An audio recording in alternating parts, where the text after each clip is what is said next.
So next is the characterization theorem. Okay, so here is a statement. So the statement of characterization theorem of intervals. This states that, or this is actually how we define an interval. So if someone asks you what is an interval, this should be the answer. It is a subset of R that contains a particular property, this particular property, and any such subset of R that satisfies this property will be called an interval. Okay, anyway, we'll come to it. So what is the characterization theorem? What does it say?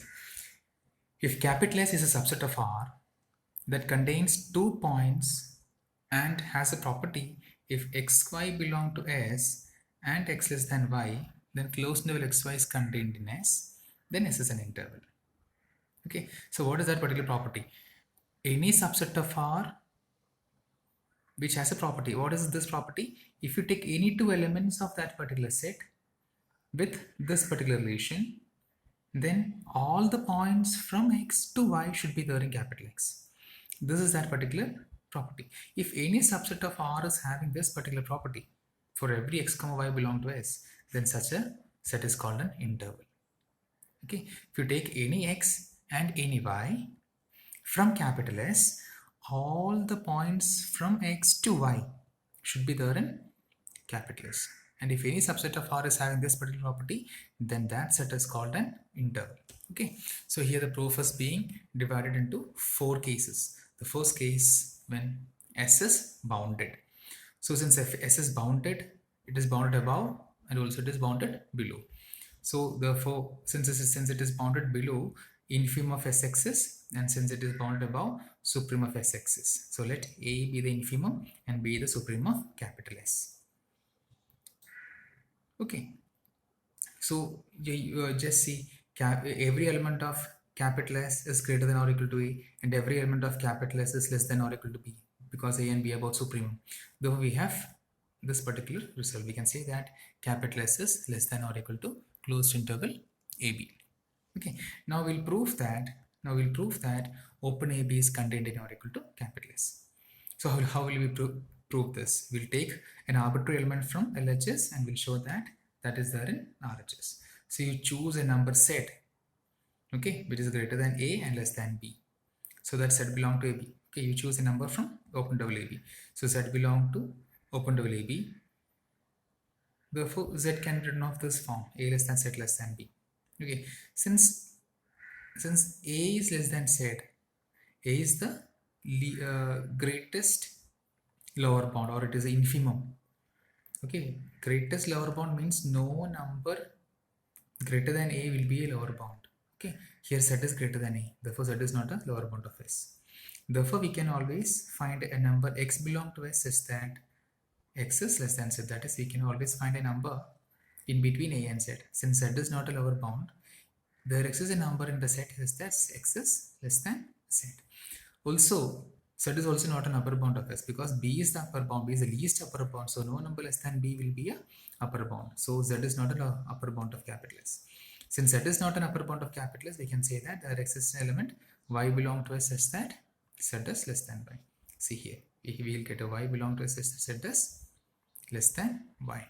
Okay, therefore we have x less than Z and Z less than y. Therefore x less than Z less than y, or we get Z belong to this particular xy. Okay, because Z belong to this particular interval. Now this set capital S has got this particular property. What is that property? This interval will be contained in capital S. Therefore Z belong to this set from here, and this is contained in capital S by the given property of capital S. Therefore Z belong to capital S. So see here, we choose an element from AB and we prove that that is there in capital S. Therefore, open interval AB is contained in or equal to capital S. Okay. And we had this result earlier. S is contained in or equal to closed interval AB. Now, suppose both A and B, we know that this infimum and supremum, it can be a member of the set. It may be or there's a possibility that infimum and supremum does not belong to the set S. All possibilities are there, right? So if both A and B are there in capital S, since open AB is there in capital S, and if A and B are there are also there in capital S, then we can make open AB to closed AB, right? Because both A is there and B is there. So we'll get this particular relation. Closed AB is, isn't it? Closed AB is contained in or equal to capital S. See, open AB is there in capital S. If A and B both are there in capital S, therefore closed AB is contained in capital S. Now we combine with this one, this particular relation. AB contained in capital S and S is contained in closed interval AB. That means S is equal to closed interval AB. Right. Now see, if both A and B does not belong to capital S, if both A and B are not there, okay, now you just look here. S is contained in closed interval AB, but A is not a member of capital S, B is also not a member of capital S. So we can very well say that S is contained in open AB because both A and B, they are not members of capital S. Okay, so we can say that S is contained in or equal to open interval AB. So here we have open AB contained in capital S and S contained in open interval AB. So if both A and B are not there in capital S, then by this and this, we can say that S is equal to open interval AB. Similarly, we can write capital S is equal to closed A open B if A belong to capital S and B does not belong to capital S. Also, we can write S is equal to open A close B if A does not belong to capital S and B belong to capital S. Okay, now we'll move to the next case. S is bounded above but not below. S is bounded above but not below. Now see here, since S is bounded above, supreme of S exists, let it be B. Okay, therefore we can say that S will be contained in minus infinity B because every element of S will be less than or equal to B. So we can always say that S is less than or S is contained in or equal to minus infinity B. Now we'll prove that open interval minus infinity B is contained in S. For that, choose an element set from this interval. So any number set from this interval will be a number such that set is less than B. Okay, since Z is less than B and B is the supremum, Z will not be an upper bound, right? B is the least upper bound. No number less than B will be an upper bound. So for Z is not an upper bound. Therefore, the axis Y belong to S is that Z is less than Y. Z is less than Y. Also, for this particular set minus infinity B, there is no lower bound. Therefore, we can always choose an X less than Z. This has got a no lower bound. This has got no lower bound. So we can always choose an X less than Z. Therefore, by combining these two, we will get X less than Z less than Y.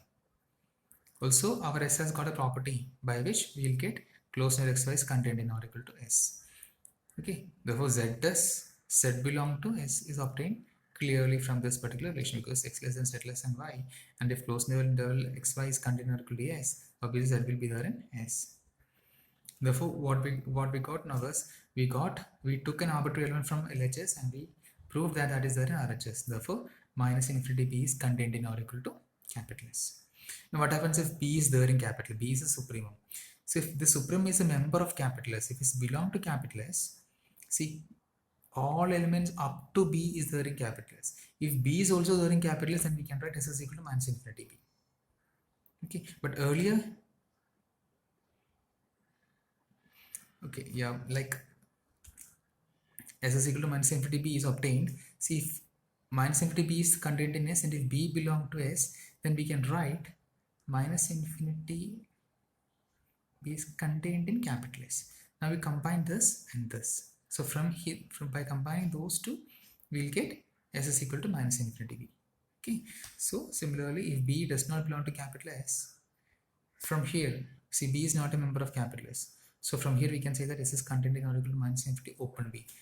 Here you have minus infinity B contained in S. So by combining these two, you will get S is equal to minus infinity B. Okay. So similarly, we can also prove that S is, we can also consider case 3 as S if S is bounded below but not above. Here it was S is bounded above but not below. So in this case, what will you get in case 3? In case 3, it will be all about intervals of this form, some A infinity and minus A infinity. If A belong to capital S, it will be close to infinity, there will be open A infinity. And in the fourth case, case 4, the interval you will get S will be this particular. This has got no upper bound and no lower bound. So whatever element you choose, said you will get a number bigger than this. You choose it as Y. Whatever number you choose, you will get a number less than this. You choose it as X. So this will you have.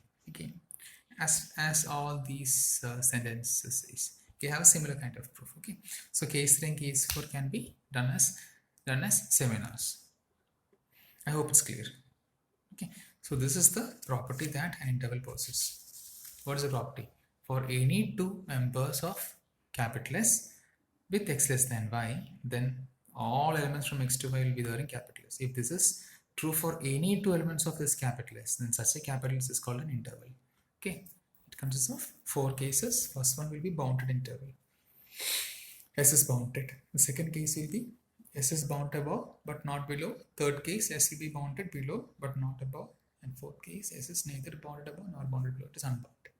Okay, so that's it. So that is the proof of the characterization theorem.